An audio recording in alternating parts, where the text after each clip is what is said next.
What are you doing? Huh? What the hell are you doing? All day long, every single phone. The phones are dead. So I just gotta try to get in touch with my parents. They're dead too. You don't know that? I don't. Where were they? Their cruise ship was quarantined in Paris. And they're dead. How do you know? You don't even know where Paris is. It doesn't matter where Piraeus is. Everyone everywhere is dead. Your parents, my parents. Soon you and I will be dead too. Carriers is a 2009 American post-apocalyptic film written and directed by the Pastor brothers, Alex and David. Starring Lou Taylor Pucci, Chris Pine, Piper Perabo, Emily Van Camp, Chris Maloney, and more. Let's take a quick look. Hey, guys! All right, when is everybody? My daughter and I, we ran out of gas. I'm sorry we can't help you. Now move your car. Do not get any closer. Guys! She's got it.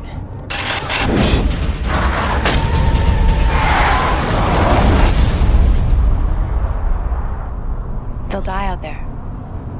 Everyone dies. The rules are simple. Number 1, avoid populated areas at all costs. Where are you taking us? I'm taking us to safety. It's an old motel. Place has been abandoned for years.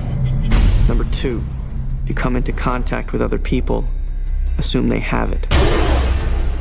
Stay where you are. Number 3, the virus can survive on surfaces for up to 24 hours. Never touch anything that's not disinfected. You're gonna be okay.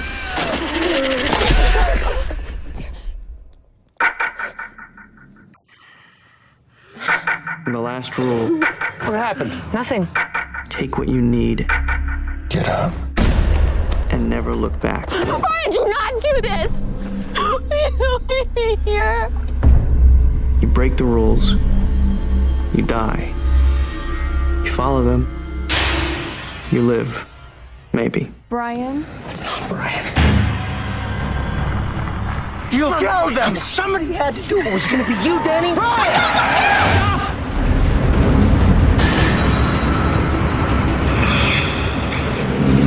Get your hands off me! Back off! Back off! Help! We're not infected. He's got it, doesn't he? I'm not gonna end up like him. What's going on? Brian! Help!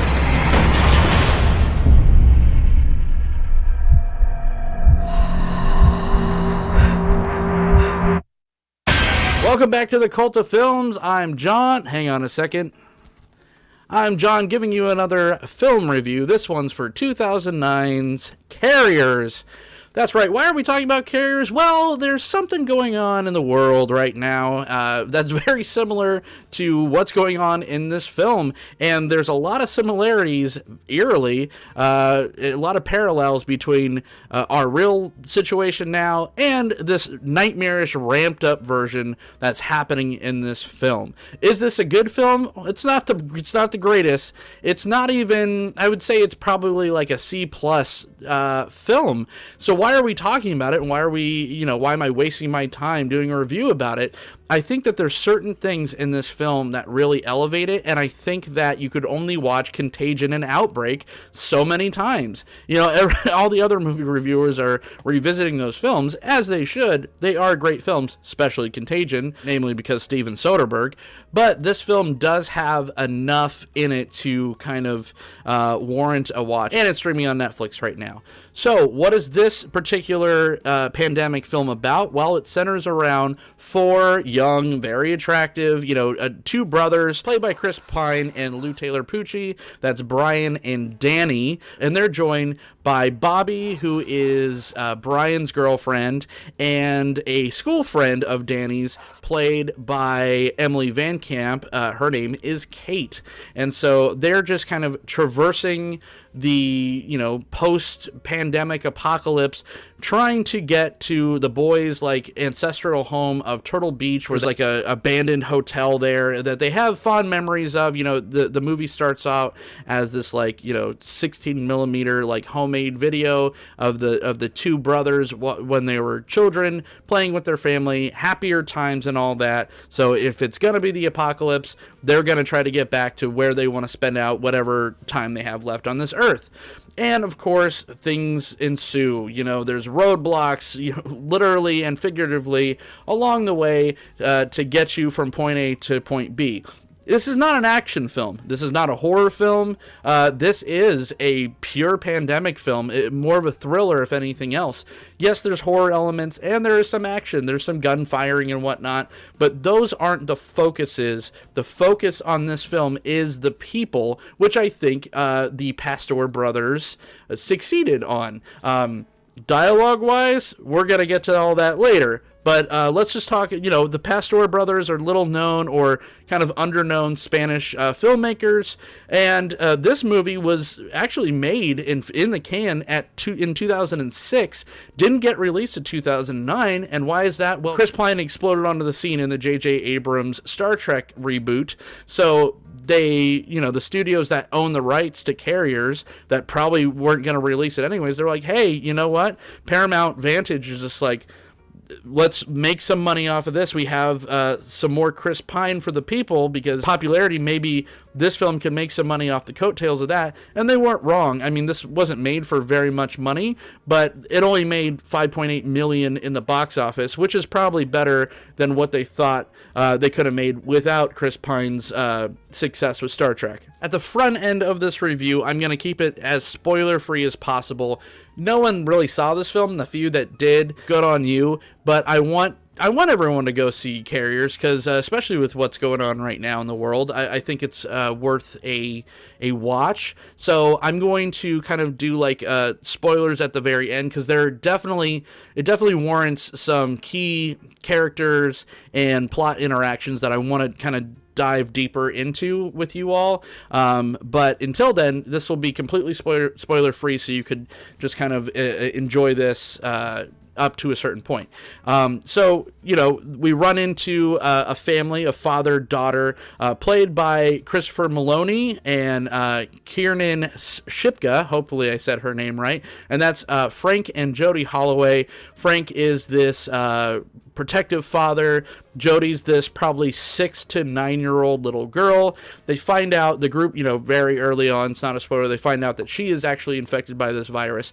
And what this movie does really well, what they do right, the Pastor brothers, is it's not about the virus itself. Like, the virus is very mysterious and kind of ambiguous even. We don't get a huge backstory on how it was, how it was introduced to the world. We just know that it's like 100% mortality rate. It's very infectious. It's very good at infecting through, droplets and touching surfaces. So our group is constantly wearing, surgical masks or wiping down everything with bleach and, wiping down surfaces with like towels and Lysol wipes and stuff like that. So that, again, is very kind of runs a lot of parallels to what's going on in real life right now. Even at one point, they're driving through this kind of like deserted landscape, and they like some people were hunting down this person. This scene made me think of the movie The Road, where they're hunting him down, but instead of like spoiler alert for The Road, like eating them, tie him up to a telephone pole and put like the virus came from the racial slurs. And that's another thing that was like ran a lot of parallels to what's going on now. It's like everyone's kind of finger pointing where this virus came from in the movie and in real life, and it just goes to show, like, if this really were to happen like this and it ramped up, like, people are still going to be people. Like, you would think that every human life at that point, when there's so little left, would be valuable. But no, it's just like still finger pointing and, blaming even in the apocalypse, because that is, the American way. So Frank, over the airwaves, hears that there might be a cure or a vaccine at this kind of like CDC location at a town. And so he is taking his daughter Jodie to go find out, because she is infected, like I said. And this virus like wipes you out. You have like a week to live. It's a death sentence. The Core 4 group, who is just very skeptical of this, have to kind of take them on for reasons, and they take him to this place. And that's where I just want to say, like, the characters of this movie, especially our main character, I guess you could say Brian, Chris Pine, he has one note, and it's just asshole. He is just a jerk all the time, and that's hard to root for your protagonist when he is unlikable. Through the entire thing, he just has that one note, and he's just a bully, and that's who you're kind of tethered to, and that makes for a less than optimal, enjoyable experience at the cinema. Something happens within like the 25-minute mark, and a decision is made, and at that point, all of them are completely unlikable. I was rooting for all of them to get syphilis of the body and dying off one by one. That was all I cared about. That was my whole motivation to keep watching this film after it just goes back to the core four group of the people. Even the likable, intellectual Danny, who has these rules. And it all makes sense, like these decisions and stuff, it kind of makes sense, the decisions they make, and even the tougher decisions they make to survive, but it is still shot through the lens of a movie, and we have to watch it that way because we're the audience, and it's almost impossible to root for a group that have no redeeming qualities. Like I said, you're just kind of, at least for me, I was just rooting for them to die in grisly ways after a decision is made and we moved on. It's not to say that Chris Pine isn't a good actor. I think he is, and I think he did good work in this film. It wasn't his fault performance-wise. It was more about just not giving him anything. Like, he is not only just a jerk, but then they try to insert and inject levity and comedy, but in an extremely mean-spirited way, like, someone's getting sick or someone's dying off, and then in the very next scene, it shows Chris Pine, like, driving through an abandoned golf course on a golf buggy, or a golf cart, rather, and it's just like, oh, it's cool, we had this location to shoot at, so it would be cool to show this in the apocalypse, and wouldn't that be fun? But it's just so emotionally disjointed, and it's just tonally the worst kind of a roller coaster. I just don't think they pulled that off. Not to say that a film this dour can't have levity in it or can't have even comedy in it, because if you think about it in real life, even when shit's hitting the fan, you're going to make nervous jokes or laugh nervously at times, but it just goes... It's just written so adolescently, and I don't know, it just did not work for me at all. However, Frank and Jody, Christopher Maloney and Kiernan Shipka, their performances were absolutely stellar. They put in some fantastic work, really made you feel the scenes that they were in, and kind of felt like they got, they were on the Contagion movie set, and they accidentally stumbled their way onto the Carrier set, and it seems like they were just, their performances were so elevated, and I mean, honestly, kind of made it to where this film was worth watching. It only is supposed to take place within like 2 or 3 days, and it literally kind of checks off all the pit stops and all the tropes of a pandemic film. You run into your father-daughter, trying to survive type deal where you have to make a tough decision. You go into the trope of, you go to this abandoned hotel, and there's this like group of hazmat dudes that turn out to be like creepy rapists. You go to, there's a apocalyptic dog eating corpses, and you have to kind of survive against that. So it is a very eventful couple days, and that's what makes it feel a little bit more cinematic and not so realistic. But, they have to fill the runtime with something. So it's not like I'm complaining about it. They pulled off the scenes of tension and terror pretty well. It's just really the disjointed kind of communication between the brothers. Danny, like I said, is played as a Yale hopeful before like the apocalypse happened, and he's kind of supposed to be the more level-headed one, and even the girls, like Kate's kind of in the middle where she is willing to kind of do what it takes to survive but still has a heart. Bobby's kind of the same way, and then it all just kind of crescendos into kind of a anticlimactic ending. Like the very end of this, when this came out, like the critics kind of hammered the ending to this, of like decisions that were made. I think that the big reveal, or like the big, WTF moment in this wasn't the end or the decision. The decision that they had to make made a lot of sense within the confines of the plot of this film. But the very end, it's just like, it just kind of ends. And then you're just like, okay, I guess that's it. There's nothing resolved, but I guess, it's kind of like, it's kind of reminiscent to all the good things about The Walking Dead, as far as, and not just the show, but also the comic books, where it's not about where the virus comes from, it's about the people. And I think that's what they succeeded with in this film, if only they made the people a little bit more easy to root for, I guess. So, would I recommend this film? I would. Again, especially right now in the pandemic, you can't watch Tiger King, for a sixth time. Like, go check this film out. It's free on Netflix. Would I recommend it without a pandemic going on right now? Maybe not. But, it's kind of fun to watch something like this right now and just see these kind of parallels and like, oh, what would happen if the real life stuff got to a certain point. Now I'm just going to say spoilers, because I really want to jump into the meat of some of these characters and some of the plot developments. So if you want to see this film, or you care about knowing about spoilers, stop it right here, go watch Carriers, and then come back and watch the rest, and we'll discuss this together. So very last warning, spoilers throughout. Again, like I said, Frank and Jodie Holloway are just, their characters are so haunting and so heart-wrenching. They're basically the only things that I remember about this film vividly. They're introduced very early on, and they're out of the movie at like maybe 30 minutes in, because, like I said, Frank hears about this CDC where they might have a vaccination or a cure for this disease. So, as a desperate father that loves his daughter, he takes her, even if it's a pipe dream, he kind of forces his way onto the Core 4 group, and they go and they check it out. You find out that it's not what it seems. I guess the doctor there says that the last surviving doctor there says that, oh, we got the closest out of anyone in the world that to solving this virus.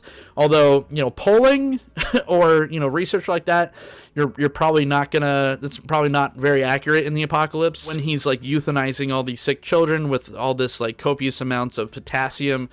You just like Christopher Maloney just like puts on a performance during all of his scenes. Like he and the little girl just steal every scene that they're in. Like she's just this perfect, beautiful little child. And of course, as a father, you put your kids in these situations mentally, and you put yourself in the father's shoes, and it's just like, God, it was just played so real and played so like with flaws and all, and that's what was like so heartbreaking and so haunting to think about. He just goes through all the emotions, and you could just see like she's just like, I gotta go to the bathroom, and he just knows right away that these assholes are just going to leave them there to die. And he was 100% right. Like this little girl, Kiernan Shipka has gone on. I think she's in her 20s now. Just a rock star of a performance. But I think she's doing like voice acting roles, and good on her, because anything that she's doing, I want to see, because she was phenomenal in this at a very young age.